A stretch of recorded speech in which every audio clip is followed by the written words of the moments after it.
بسم اللہ الرحمن الرحیم، اللہ کے نام سے جو رحمان اور رحیم ہے۔ وَلَقَدْ يَسَّرْنَا الْقُرْآنَ لِلذِّكْرِ فَهَلْ مِن مُّدَّكِرٍ۔ ہم نے اس قرآن کو نصیحت کے لیے آسان ذریعہ بنا دیا ہے، پھر کیا ہے کوئی نصیحت قبول کرنے والا؟ اعوذ باللہ من الشیطان الرجیم، بسم اللہ الرحمن الرحیم، انا جعلنا فی اعناقهم اغلالا فهي الى الاذقان فهم مقمحون، وجعلنا من بين أيديهم سدا ومن خلفهم سدا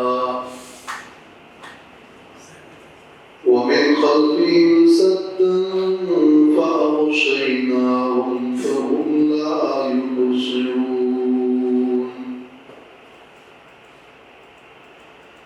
یہ سورۃ یاسین کی آیت نمبر 8 اور اس کے بعد کی آیات ہیں۔ سورۃ یاسین کی ابتدا میں اللہ تعالیٰ نے فرمایا ہے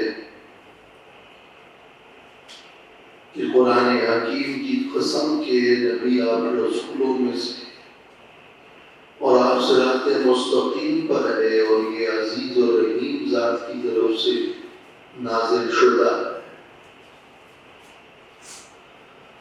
اور ساتھ میں اللہ تعالیٰ نے یہ بھی فرمایا کہ اس کتاب کے نزول کا اور آپ کی بعثت کا جو مقصد ہے وہ یہ ہے تاکہ آپ قوم کے لوگوں کو ڈرائیں اور انہیں خبردار کریں، لیکن باوجود اس کے کہ آپ کی اتنی عظیم رفعت ہے اور آپ کی بعثت کی اتنی بڑی محتاجی اور ضرورت تھی، پھر بھی لوگوں نے نہیں مانا اور انکار کیا، تو انکار کی وجہ اور انکار کا سبب کیا ہے؟ ان آیات میں انکار کے سبب کو بیان کیا جا رہا ہے۔ اللہ تعالیٰ نے فرمایا کہ اِنَّا جَعَلْنَا فِي أَعْنَاقِهِمْ أَغْلَالًا، بے شک ہم نے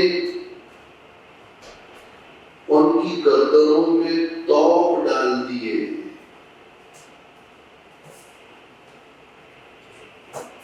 اِنَّا جَعَلْنَا، بے شک ہم نے ڈال دیے ہیں، فِي أَعْنَاقِهِمْ، ان کی گردنوں میں، اغلالاً، طوق، فَهِيَ إِلَى الْأَذْقَانِ، تو وہ طوق توڑیوں تک ہے، فَهُمْ مُقْمَحُونَ، تو وہ سر اٹھائے ہوئے ہیں۔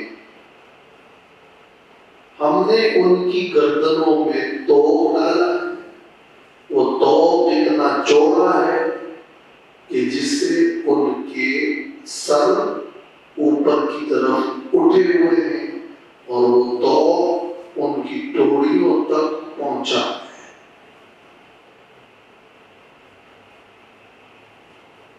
ہم نے ان کی گردنوں میں ایسے طوق ڈالے ہیں کہ جو چوڑے ہیں اور اس سے ان کا سر اوپر کی طرف اٹھا ہوا ہے۔ اور اگلی آیت میں کیا فرمایا؟ وَجَعَلْنَا مِن بَيْنِ أَيْدِيهِمْ سَدًّا، اور ہم نے بنایا ہے ان کے آگے ایک بند، ہم نے کھڑی کر دی ہے ایک دیوار، سد، ایک آڑ، بند اور دیوار۔ وَمِنْ خَلْفِهِمْ سَدًّا، اور ان کے پیچھے بھی ہم نے ایک دیوار کھڑی کر دی ہے. فَأَغْشَيْنَاهُمْ تو ہم نے ان کو گھیر لیا ہے اور ہم نے ان پر پردہ ڈال دیا ہے. فَهُمْ لَا يُبْصِرُونَ تو وہ نہیں دیکھ سکتے، تو وہ نہیں دیکھتے. ان کی گردنوں میں توق ڈال دیے ہیں اور ان کے آگے پیچھے دیوار. دو باتیں. ان دو باتوں کے مفسرین نے روایات کے تناظر میں 3 مطلب بیان کیے ہیں. ایک مطلب تو اس کا یہ ہے کہ قیامت کے دن ان منکرین رسالت کا اور ان کافروں کا حال یہ ہوگا کہ ہم ان کی گردنوں کے اندر توق بھی ڈالیں گے اور یہ جہنم کی دیواروں کے اندر گرے ہوئے ہوں گے اور یہ بند ہوں گے. یہ حالت ان کی آخرت میں. اِنَّا جَعَلْنَا ہم نے بنائے ہیں، یعنی ہم بنائیں گے. یہ جو ماضی ہے اِنَّا جَعَلْنَا اور وَجَعَلْنَا مِن بَيْنِ أَيْدِيهِمْ، اس سے مراد ایک قول کے مطابق یہ قیامت میں جہنم میں ان منکرین اور کافروں کا حال بیان ہو رہا ہے. گردنوں میں توق ہوگی اور ہر طرف سے گھیر لیے جائیں گے. سر اوپر کی طرف اٹھے ہوئے ہوں گے اور بس چکے ہوں گے. یہ ایک قول ہے.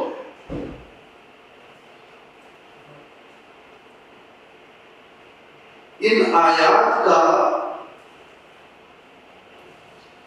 دوسرا مطلب یہ ہے کہ ہم نے ان کی گردنوں میں توق ڈالا ہے، وہ سروں کو اوپر اٹھائے ہوئے ہیں، ان کے آگے اور پیچھے سے دیوار ہے اور ان کو کچھ نظر نہیں آ رہا. یہ وہ حالت بیان کی جا رہی ہے دوسری تفسیر کے مطابق کہ ابو جہل نے کہا تھا کہ اگر میں اس نبی کو نماز پڑھتے ہوئے دیکھوں گا تو میں جاؤں گا اور ان کے سر کو پتھر سے ماروں گا. اور ایک روایت میں بلکہ بخاری میں یہ ہے کہ ان کی گردن پہ پیر رکھوں گا. اور جب اس نے یہ ارادہ کیا اور پتھر اٹھایا تو ان کے ہاتھ گردن کے ساتھ ہی رہے اور پتھر ہاتھ کے ساتھ چمٹ گئے. تو ہم نے ان کے ہاتھ گردنوں میں توق ڈال دیے، وہ ٹوڑی تک رہے اور سر اٹھائے کے رہ گیا اور جو حرکت کرنی تھی وہ کر نہیں سکا. اور جا کر جب اپنے کافر دوستوں میں یہ بات کہی تو ایک بدبخت نے کہا کہ یہ پتھر جا کے میں مارتا ہوں. اور جب وہ اٹھا تو اللہ نے ان کو اندھا کر دیا. اس کے آگے ایسی دیوار ہوئی کہ ہم نے فَأَغْشَيْنَاهُمْ فَهُمْ لَا يُبْصِرُونَ. تو دوسری تفسیر اس آیت کی یہ ہے کہ یہ آخرت میں ان کے گردنوں میں توق یا آخرت میں ان کے آگے پیچھے دیوار مراد نہیں ہے، بلکہ دنیا میں بطور معجزہ پیغمبر صلی اللہ علیہ وسلم ان کافروں کے ساتھ یہ حال ہوگا. ہم اپنے نبی کی حفاظت کریں. آپ رسولوں میں سے ہے، اور ہم اپنے اس رسول صلی اللہ علیہ وسلم کی حفاظت کریں گے۔ آپ کی حقانیت کی دلیل یہ ہے کہ اللہ نے ان کافروں سے تمہیں بچایا ہے۔ یہ معجزہ آپ کی حقانیت کی دلیل بھی، اور ہم ایسے عظیم ہستی کی حفاظت کریں گے۔ تو انک لمن المرسلین سے اس کا تعلق ہو، اور اگر وہ نہیں مانیں گے رسول کو تو قیامت میں تخویف اخروی بھی یہی ہے کہ گردن میں توق ہوگی اور آگے پیچھے جہنم کی دیوار ہوگی۔ یہ دو ان آیات کی دو تفسیریں جو تفاسیر میں نقل ہے وہ ہم نے ذکر کر دی، لیکن اکثر مفسرین اور اکثر محققین کے نزدیک اس آیت کی راجح تفسیر تیسری ہے، اور وہ یہ کہ اللہ تعالیٰ نے یہ فرمایا ہے کہ وَلَقَدْ حَقَّ الْقَوْلُ عَلَىٰ أَكْثَرِهِمْ فَهُمْ لَا يُؤْمِنُونَ۔ کافر لوگ اس نبی پر ایمان نہیں لاتے تو ان کی ایمان نہ لانے میں رکاوٹ کیا ہے، مانع کیا ہے؟ ایک تو یہ کہ اللہ نے ان پر حجت تمام کیا ہے اور اللہ کی تقدیر کا فیصلہ ہے، یہ ضد و عناد کرتے ہیں اور اللہ نے ان پر مہر لگا دی۔ لیکن ان آیات میں اللہ نے بطور مثال اس رکاوٹ اور اس مانع کا ذکر کیا ہے کہ جو ایمان لانے میں رکاوٹ ہے، ہدایت قبول کرنے میں رکاوٹ ہے، اس کا بطور مثال ذکر ہے۔ ایک شخص ہو، اس کے ہاتھ زنجیروں میں جکڑے ہوئے ہو اور گردن میں توق ہو، اس کا سر اوپر کی طرف اٹھا ہوا ہو، تو کیا اس کو راستہ نظر آئے گا؟ نہیں آئے گا۔ کیوں راستہ نظر نہیں آتا؟ اس لیے کہ گردن میں توق ہے، سر اوپر کی طرف اٹھا ہوا ہے۔ تو جس طرح کسی کی گردن میں توق ہو اور اس کا سر اوپر کی طرف اٹھا ہوا ہو، اسے سیدھا راستہ نظر نہیں آتا، اسی طرح ان کافروں کی گردنوں میں اپنے آباء و اجداد کے تقلید کا توق ڈالا ہوا ہے، اور تکبر سے ان کے سر اوپر کی طرف اٹھے ہوئے ہیں، چنانچہ انہیں راہ حق نظر نہیں آتا۔ راہ حق نظر نہ آنے کی یہ پہلی وجہ ہے کہ ان کی گردنوں میں آباء کی تقلید کا توق ہے، اور تکبر کی وجہ سے ان کے سر اٹھے ہوئے ہیں۔ تو یہ بطور مثال، لہذا وہ کوئی کار خیر بھی نہیں کرتے، لہذا وہ ایمان بھی نہیں لاتے، لہذا وہ اللہ کے راستے میں خرچ بھی نہیں کرتے، لہذا انہیں راہ حق نظر بھی نہیں آتا۔ اور دوسری وجہ یہ ہے کہ ان کے آگے اور پیچھے خواہشات کے بند ہیں، اور وہ ان خواہشات میں اور خواہشات نفسانی کے اندر گرے ہوئے ہیں، اور ان کی آنکھوں پر تعصب کی پٹی ہے، چنانچہ انہیں راہ حق نظر نہیں آتا۔ تو نبی آپ تو رسولوں میں سے، آپ جیسی شخصیت پر آخر کوئی ایمان کیوں نہ لائے؟ مگر ان لوگوں کی قسمت میں ایمان نہیں ہے، اور یہ ان کی قسمت میں جو ایمان نہیں ہے اس کی وجہ یہ ہے کہ ان کے گلوں کے اندر آباء کی تقلید کا توق بھی ہے، اور ان کے آگے پیچھے اپنی خواہشات اور تعصب کے بند لگے ہوئے ہیں، چنانچہ وہ کیسے آپ کے ساتھ آپ کی رسالت پر ایمان لا کر چل سکتے ہیں۔ تو یہ دونوں مثالیں ہیں۔ انہا مثل ولیس هناک غل حقیقیت قالہ اکثر المحققین۔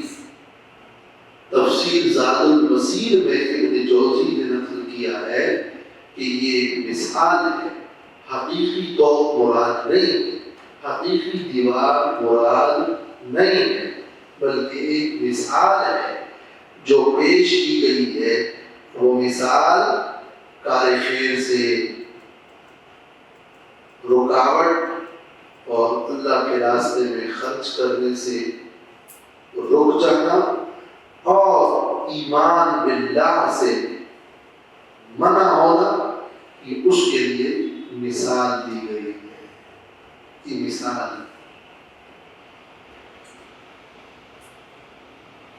تو یہ تیسری تفسیر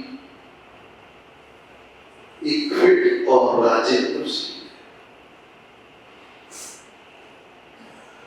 اِنَّا جَعَلْنَا فِي أَعْنَاقِهِمْ، بے شک ہم نے ڈال دیے ہیں ان گردنوں میں اغلالاً طوق، فَهِيَ إِلَى الْأَذْقَانِ، تو وہ طوق ڈوریوں تک پہنچے ہوئے ہیں۔ بعض نے فہیہ کی ضمیر راجع کی ہے ہاتھوں کی طرف، کہ وہ ہاتھ پہنچے ہوئے ہیں ڈوریوں تک، تو ہاتھوں کا تو ذکر نہیں، ہم نے ان کی گردنوں میں طوق ڈالے ہیں تو ہاتھ پہنچے ہوئے ہیں ڈوریوں تک۔ کہتے ہیں یہ ہاتھ اس میں اگرچہ مذکور تو نہیں ہے لیکن مفہوم ہے۔ اغلالاً اور وَجَعَلْنَا مِن بَيْنِ أَيْدِيهِمْ سَدًّا، اور ہم نے ان کے آگے لگا دی ہے ایک دیوار، وَمِن خَلْفِهِمْ سَدًّا، اور ان کے پیچھے ایک دیوار،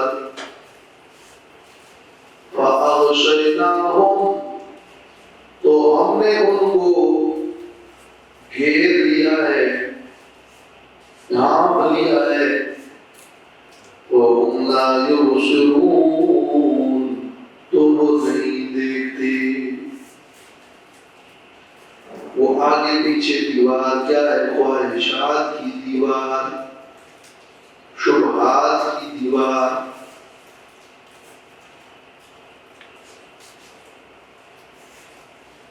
پیچھے دنیا کی خواہشات کی دیوار ہے، آگے قیامت کے شبہات کی دیوار ہے۔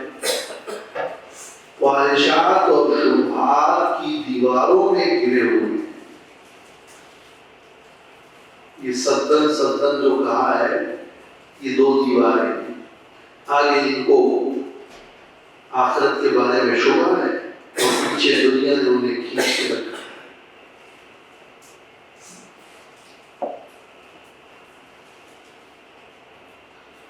امام رازی نے تفسیر کبیر میں یہاں ایک سوال اٹھایا ہے، ویسے اس جملے کے انداز بیان سے اٹھا لیں۔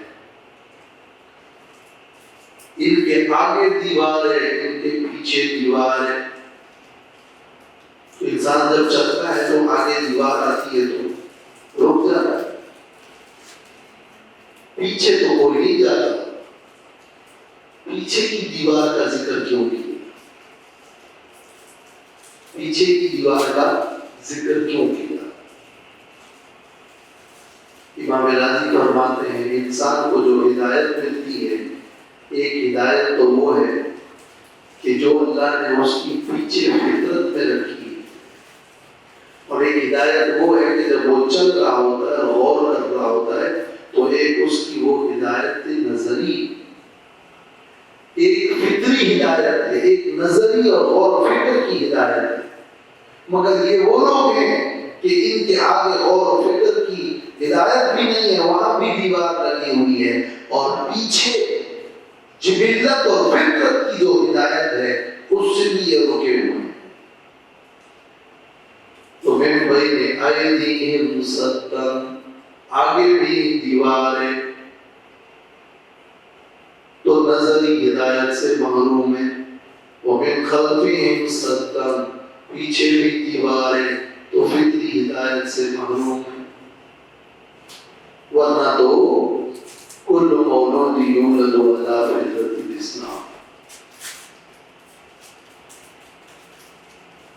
دوسرا جواب امام راضی نے یہ لکھا،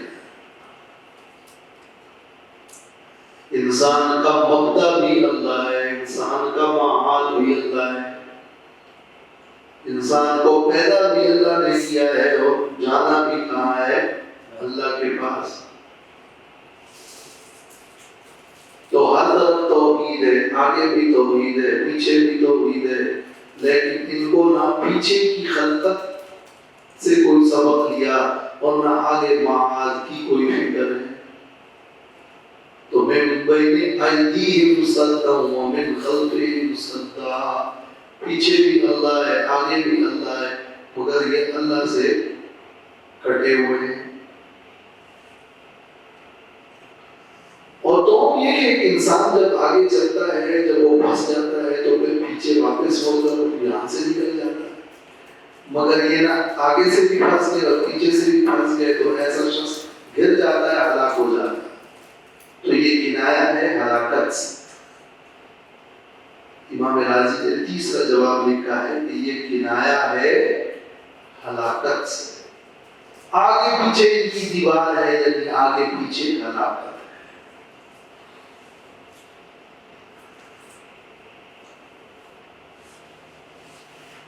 وَجَعَلْنَا مِن بَيْنِ أَيْدِيهِمْ سَدًّا قَالَ مُجَاهِدٌ عَنِ الْحَقِّ۔ ابن کثیر میں امام مجاہد فرماتے ہیں یعنی ان کے آگے حق سے دیوار ہے، ایک دیوار ہے جو انہیں حق سے روک دے، اور ان کے پیچھے بھی ایک دیوار ہے حق سے۔ تو فَأَغْشَيْنَاهُمْ، تو ہم نے ان کو گھیر لیا ہے۔ اغشینا یعنی غطیناہم، ہم نے ان پہ پردہ ڈال دیا ہے۔ وجعلنا علیہا غشاوہ، اور ہم نے ان پر پردہ ڈال دیا ہے، غشاوہ اغشینا۔ یہ کیوں کہا؟ آگے بھی دیوار ہے، پیچھے بھی دیوار ہے، تو اب شاید اوپر نیچے سے کچھ مل جائے، نہیں، ہم نے ان پر پردہ ڈال دیا ہے۔ فَأَغْشَيْنَاهُمْ، تو اب اوپر سے اور دائیں بائیں سے بھی راستے بند ہو گئے۔ یا فَأَغْشَيْنَاهُمْ، ہم نے ان پہ پردہ ڈال دیا، وَعَلَىٰ أَبْصَارِهِمْ غِشَاوَةٌ، اسے قرآن میں ہے وَعَلَىٰ أَبْصَارِهِمْ غِشَاوَةٌ، تو فَهُمْ لَا يُبْصِرُونَ، انہیں کچھ بھی نظر نہیں آتا۔ لہٰذا جب ان کی آنکھوں میں نظر ہی نہیں ہے تو آگے پیچھے کی دیوار سے رکاوٹ نہیں ہے، بلکہ رکاوٹ خود ان کے اندر کا نور بھی کہ وہ بھی ختم ہو گیا۔ تو اغشیناہم میں یہ دفاع ہے کہ آگے پیچھے کی دیوار کے بعد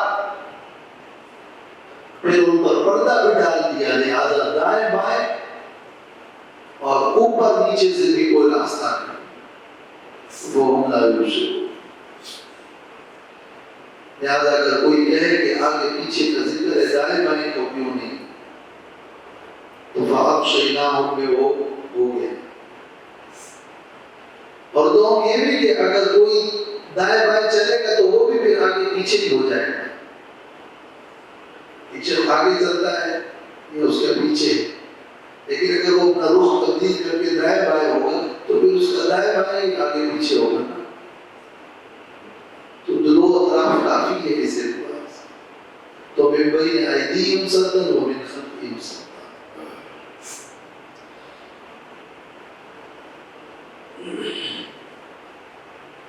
فَهُمْ لَا يُبْصِرُونَ، تو وہ نہیں دیکھتے، انہیں نظر نہیں آتا، یعنی انہیں فائدہ نہیں ہو رہا، یعنی وہ غور نہیں کرتے۔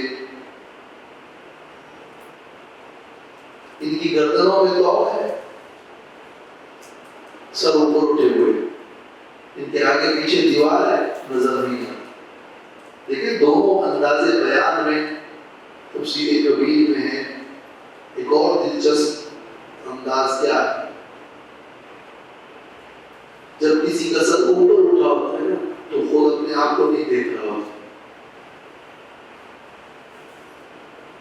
انہیں خود اپنا آپ نظر نہیں آ رہا، اور جب آگے پیچھے دیوار ہو جاتی ہے تو پھر عالم اور آفاق نظر نہیں آتا، تو نہ ان کو اپنا نفس نظر آ رہا ہے نہ ان کو آفاق نظر آ رہا ہے۔ وہ سر اٹھائے ہوئے ہیں، اپنا آپ نظر نہیں آ رہا، اپنا نفس نظر نہیں آ رہا، نفس کے دلائل نظر نہیں آ رہے، اور جب دیوار کھڑی ہوگی تو فہم لا یرشدون، اب تو آفاق بھی نظر نہیں آ رہا۔ وَسَوَاءٌ عَلَيْهِمْ أَأَنذَرْتَهُمْ أَمْ لَمْ تُنذِرْهُمْ لَا يُؤْمِنُونَ، اور برابر ہے ان پر ان کے حق میں کہ آپ ڈرائیں ان کو یا نہ ڈرائیں ان کو، وہ ایمان نہیں لائیں گے۔ یہ ایک اور مانع ہے، ان پر اثر نہیں ہوتا۔ تفسیر مدارک میں ہے من اضل هذا الاضلال لم يدفعه الانذار، جن کی گمراہی کا یہ عالم ہو کہ تقلید الآباء اور خواہشات اور شبہات میں جکڑے ہوئے ہوں، تو ایسے لوگوں کو انذار کا کوئی نفع نہیں ہوتا۔ وَسَوَاءٌ عَلَيْهِمْ، تو پھر انذار کا فائدہ کیا ہے؟ کیا انذار کرنا چھوڑ دیں؟ نہیں، سواء علیہم، یہ ان پر برابر ہے، ان کو فائدہ نہیں ہو رہا، آپ پر نہیں برابر۔ آپ جب ڈرائیں گے تو فائدہ ہوگا، آپ کو تو ثواب ملے گا، آپ کو تو اپنا کام کرنا ہے۔ علیہم کا مطلب کیا ہے کہ ان کے حق میں برابر، اور دوم یہ کہ ان کو فائدہ نہیں ہوگا، لیکن کچھ ایسے لوگ بھی ہیں جن کو فائدہ ہوگا۔ وہ کون لوگ ہیں؟ انما تنذر من اتبع الذکر وخشی الرحمن بالغیب فبشرہ بمغفرۃ واجر کریم۔ یہ انذار کا فائدہ ہے کہ انذار کا فائدہ کیا ہے؟ بے شک آپ ڈراتے ہیں، یعنی آپ کے ڈرانے کا فائدہ حاصل کرتے ہیں وہ لوگ اتباع ذکر، جو ذکر کی پیروی کرتے ہیں، وہ خشی الرحمن، اور جو رحمان سے ڈرتے ہیں، بالغیب، بغیر دیکھے، جو قرآن کی پیروی کرتے ہیں۔ الذکر کی تشریح میں ابن کثیر میں ہے القرآن العظیم، جو ذکر کی پیروی کرتے ہیں، جو قرآن عظیم کی پیروی اتباع کرتے ہیں، ان کو فائدہ ہوتا ہے۔ اور وخشی الرحمن، اور جو رحمان سے ڈرتے ہیں، جو طلب رکھتے ہیں وہ منزل تک پہنچتے ہیں، جو طلب ہی نہیں رکھتے وہ منزل تک نہیں پہنچے۔ جن میں ڈر ہوگا ہمیں طلب ہوگی، جن میں طلب ہوگا وہ پہنچے۔ تو فائدہ ان کو ہوتا ہے جو چاہتے ہیں کہ پیروی کریں، جو چاہتے ہیں کہ اتباع کریں، وہ پیچھے چلنا چاہتے ہیں، ان کو فائدہ ہو۔ جن کو ذکر چاہیے ہی نہیں ان کو کیا فائدہ ہو؟ وہ کہتے ہیں ہمیں چاہیے، ہمیں نصیحت چاہیے، نہ آیت چاہیے، نہ حدیث چاہیے، نہ قرآن چاہیے، ہمیں کچھ نہیں چاہیے، ان کو فائدہ نہیں ہو۔ اور جن کے دل کے اندر ڈر ہو کہ آگے ایک وقت ہے جہاں حساب کتاب ہو، ایک اللہ ہے جس کی عظمت ہے، ایک ثواب ہے جو میں نے حاصل کرنا، ایک عذاب ہے جس سے میں نے بچنا ہے، یہ رحمان کا خوف ہو، عظمت ہو، تو پھر وہ فائدہ نہیں۔ لیکن اگر ڈر نہیں ہوگا، اتباع نہیں ہوگا، تو پھر فائدہ نہیں ہوگا۔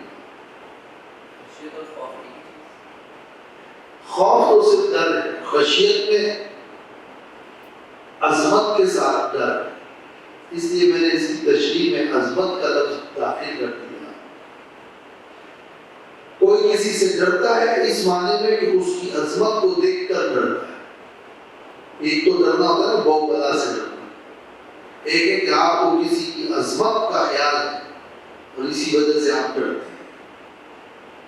تو یہ عظمت کا خیال لے کر ڈرنا جو ہے یہ پھر ایک خشیت ہوتی ہے جس کے آگے ایک جھکنے کی کیفیت ہوتی ہے، تواضع اور ادب کی کیفیت ہوتی ہے، اس کے آگے ایک عاجزی ہوتی ہے. اس طرح کا خوف وہ پھر خشیت ہے. وہ خشیت الرحمن. خشیت کا ذکر اتباع ذکر کے بعد ذکر کی پیروی کرو گے تو اس سے خشیت پیدا ہوگی. خشیت تو پہلے چاہیے کہ اتباع ہو جائے، لیکن جب آپ ذکر کی اتباع نہیں کرتے تو خشیت پیدا کیسے ہو؟ تو اتباع ذکر کے بعد خشیت الرحمن میں اشارہ اس طرف ہے کہ اتباع ذکر کے نتیجے میں خشیت پیدا ہوتی ہے. خشیت الرحمن یہ دو الفاظ جو ہے من اتبع ذکر و خشیت الرحمن. بعض علماء دیکھتے ہیں کہ خشیت الرحمن کا مطلب ہے کہ ایمان، اتباع ذکر کا مطلب ہے کہ ایمان لائے، اور خشیت الرحمن کا مطلب ہے کہ نیک عمل کیا. خشیت الرحمن عمل صالح ہے اور اتباع ذکر ایمان. اور دلیل یہ کہ سورۃ سبا کی 4 آیت میں ہے کہ الذین آمنوا وعملوا الصالحات اولئک لهم مغفرۃ ورزق کریم. اولئک لهم مغفرۃ ورزق کریم. اور یہاں کیا ہے؟ من اتبع الذکر وخشی الرحمن بالغیب وبشرہ بمغفرۃ واجر کریم. وبشرہ بمغفرۃ واجر کریم. تو وہاں ہے جو ایمان لائے نیک عمل کیا ان کے لیے اجر ہے، مغفرت ہے اور اجر کریم. اور یہاں ہے جس نے اتباع ذکر کیا اور رحمان سے ڈرا تو ان کے لیے مغفرت ہے اور اجر کریم. تو معلوم ہوا کہ وہ الذین آمنوا اس کی تشریح و تعبیر ہے اتباع ذکر سے، اور وہ عمل الصالحات اس کی تشریح و تعبیر ہے خشیت الرحمن سے. پھر ایمان سے کیا ہوتا ہے؟ مغفرت ملتی ہے. اور عمل صالح سے کیا ہوتا ہے؟ اجر کریم ملتا ہے. ایمان کے نتیجے میں مغفرت ہوتی ہے. الاسلام یعدم ما کان قبلہ. اسلام لانے سے پچھلے سارے گناہ معاف، اور اعمال صالحہ سے پھر مزید اجر اور ثواب اور کرامت اور عزت ملتی ہے. تو رزق کریم اور اجر کریم وہ عمل صالح سے. اور سورۃ فاتر میں ہے کہ انما یخشی اللہ من عبادہ العلماء. اللہ سے ڈرنے والے علماء. تو خشیت کے لیے علم چاہیے، وہ ہم نے وہاں تشریح کی. یہاں ہے وہ خشیت. امام رازی نے تفسیر کبیر میں لکھا ہے کہ یہاں ایک اور بڑا بہترین نقطہ ہے کہ آپ غور کریں. ایک طرف اللہ تعالیٰ نے رحمان، رحمان اللہ کی ایک صفت ہے جس میں بڑی رحمت ہے، اور دوسرا لفظ خشیت ہے، ڈر ہے. تو رحمان کے لفظ کے اندر ایک جمال ہے، مگر پھر بھی رحمان کی رحمتوں کی وسعت کے باوجود بندے کو بے فکر نہیں ہونا چاہیے بلکہ ڈرنا چاہیے. وہ خشیت الرحمن. اور اس کے برخلاف سورۃ احزاب میں ہے یرجو اللہ، یرجو اللہ جو امید رکھے اللہ سے. اللہ کے لفظ میں ایک ہیبت ہے، ایک عظمت ہے، ہیبت ہے، جلال ہے، مگر اس جلال کے باوجود بندے کو امید رکھنی چاہیے. یرجو اللہ اور خشیت الرحمن، اللہ کی ہیبت کے باوجود امید رحمت، اور رحمان کی رحمت کے باوجود خشیت. قل ادعوا اللہ او ادعوا الرحمن، چاہے تم اللہ کو پکارو یا رحمان کو پکارو. ایک اللہ ہے، ایک رحمان ہے. تو جن کو دو باتیں سمجھ میں آ گئی، ایک اللہ ایک رحمان، اس کو یہ سمجھ میں آ گیا کہ ایک اللہ سے ڈرنا ہے اور ایک اللہ سے امید رکھنی ہے. اللہ کے عذاب سے ڈرنا بھی ہے، اللہ کے ثواب و جزا کی امید بھی رکھنی ہے. اللہ کی رحمت پہ بھی نظر اور اللہ کی ہیبت پہ بھی نظر، دونوں پہ نظر ہونی چاہیے. تو یہ دو پار ہے. اگر انسان ایک روحانی منازل طے کر رہا ہے تو وہ صبر اور شکر، خوف اور رجا دونوں کی کیفیت کے درمیان وہ ان پروں کو ہلا کر اپنی روحانی سفر کو طے کرے. خشیت الرحمن بالغیب. وبشرهم بمغفرة وأجر كريم. اب تک تو نذیر تھا نا، لتنذر قوما ما، اب ہے وبشرہ، تو آپ خوشخبری سنائیے، یعنی آپ نذیر بھی ہے اور بشیر بھی ہے. وبشرہ بمغفرة وأجر کریم، تو خوشخبری سنائیے ان کو بمغفرت، بخشش کی، وأجر کریم، اور ایک بہت عزت والے اجر کی، کہ ایک بڑا عزت مند اجر و ثواب ہے. دنیا کے اجر میں تو ذلت محسوس ہوتا ہے، مگر آخرت میں اجر سراسر کمال اور کرامت ہے. تو اجر کے ساتھ اس لیے کریم کا لفظ ہے جو بڑا معنی خیز ہے. اللہ تعالیٰ سمجھنے والا کی توفیق.